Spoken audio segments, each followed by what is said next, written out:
మంత్రి వామన్ రావు దంపతుల హత్య కేసు విచారణను సీబీఐకి అప్పగించాలన్న సుప్రీంకోర్టు ఆదేశాలను మంత్రి శ్రీధర్ బాబు స్వాగతించారు. ఇది న్యాయ వ్యవస్థపై ప్రతి ఒక్కరికి నమ్మకం కలిగించిందని విడుదల చేసిన ఓ ప్రకటనలో తెలిపారు.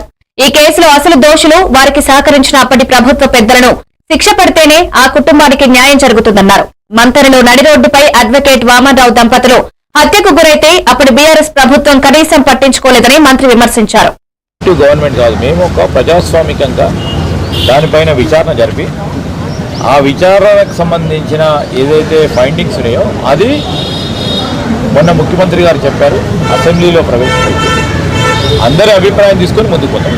ఏదో అరెస్ట్ చేయాలి, 2 అరెస్ట్ చేయాలా, ఇద్దరిని అరెస్ట్ చేయాలా అని ఉంటే సంవత్సరంన్నర ఎందుకండి? సంవత్సరంన్నర అవసరమా? ప్రజాస్వామికమైన వ్యవస్థలో ముందుకు నడవాలి. ఈ వ్యవస్థలు నమ్ముతాం మేము, ఆ వ్యవస్థల ముందుకు ఆ విధంగా ముందుకెళ్తాం.